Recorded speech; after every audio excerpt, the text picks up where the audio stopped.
It reminds me of Texas. In fact, it reminds me of someone with whom I served in the Texas legislature. He was asked what he did there, and he said, "Oh, I'm not here to do anything. I'm just here in case somebody else decides to do something." Well, that's the approach of these extreme House Republicans. They have no plan to protect our families from pollution, to protect our planet from the climate crisis. Following their seditious leader, Donald Trump, they're just here to say no. For some reason, anytime we have a success that is green, it just makes them see red.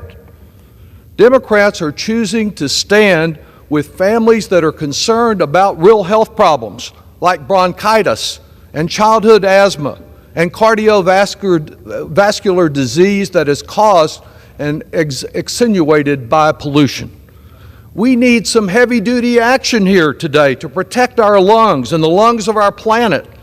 Yet they object to even this modest heavy-duty truck rule, the first updating of this pollution standard in 20 years.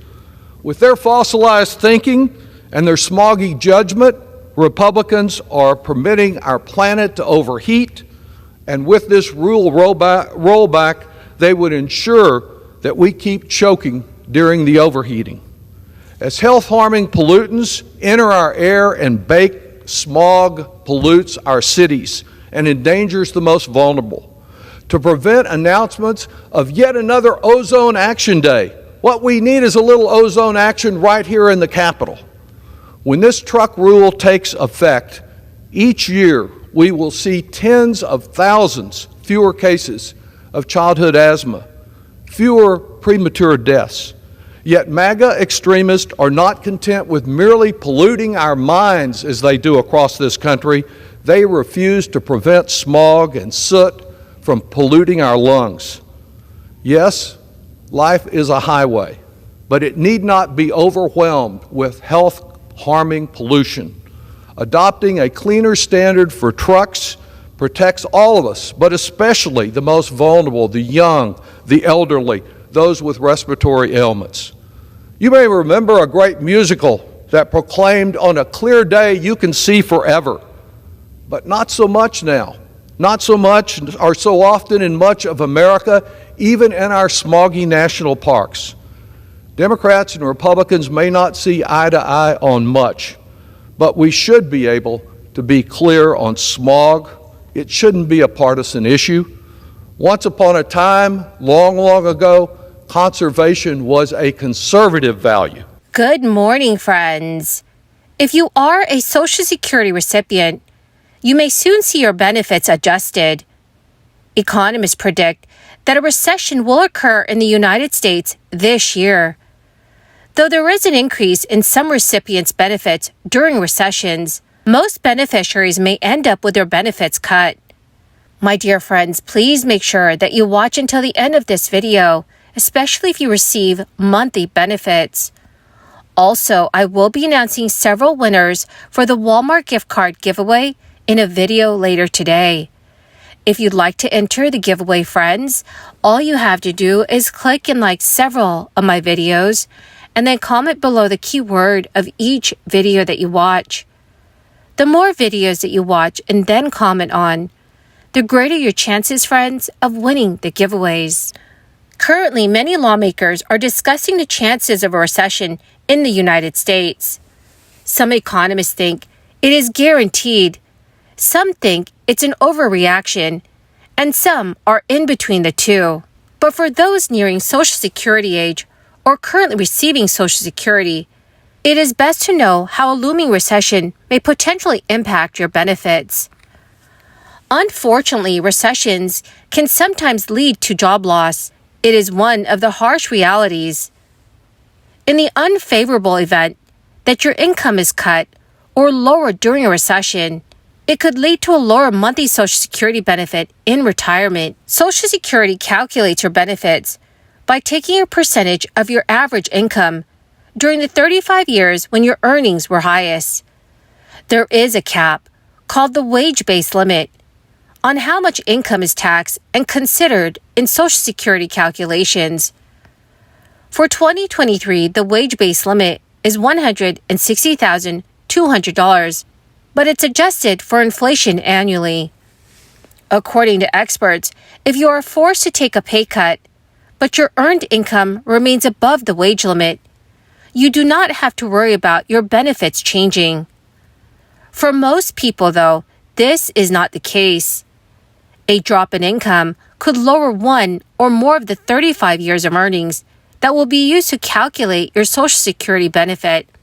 So, for example, for someone to be eligible for the maximum $4,555 monthly benefit in 2023, their income must be at or above the wage-based limit for each of the 35 years used in calculations made by the Social Security Administration. If 2023 is included as one of those years, any earnings below $160,200 would automatically mean no shot at the maximum benefit. Your full retirement age, which is based on your birth year, is when you'll be eligible to receive your full Social Security benefit. Studies have shown there is an increase in early Social Security claims during recessions. Experts say that there is nothing wrong with claiming benefits early, but it is important to be aware of how it could impact your monthly benefits. Since monthly Social Security benefits are fixed, Social Security uses a cost of living adjustment, also known as COLA, to help offset the effects of inflation. The COLA works by taking inflation levels from the third quarter of one year to the third quarter of the next, then adjusting monthly benefits accordingly. For example, if inflation is 5% over that span, monthly benefits will be increased by 5%. Many of the recession worries are centered on inflation levels and the Federal Reserve's steps to address it. If a recession causes inflation to slow drastically, the COLA could be noticeably lower that following year. In the event it turns into deflation, there would be no cost of living adjustment at all. Americans have a bleak outlook for their retirement. A Gallup poll out this week found that workers' expectations for a comfortable retirement are the most pessimistic they have been in over a decade. Nearly 6 in 10 Americans who are not yet retired anticipate a shortfall. That is up significantly from 52% who were gloomy last year. On the flip side, 77% of retirees report that they do have enough money to live comfortably. The divergence in outlook between working Americans and retirees also extends to expectations over when individuals will retire, if they will work, and major sources of retirement income. Today, more than 42% of working Americans are extremely worried about being able to fund their retirement.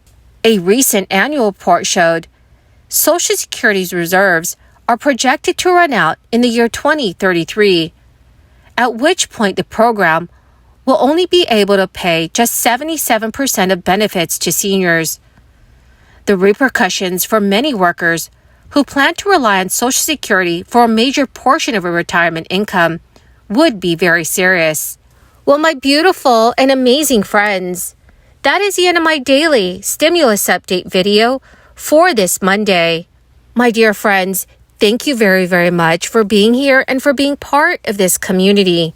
I will be announcing several winners in a video later today for the Walmart gift card giveaway.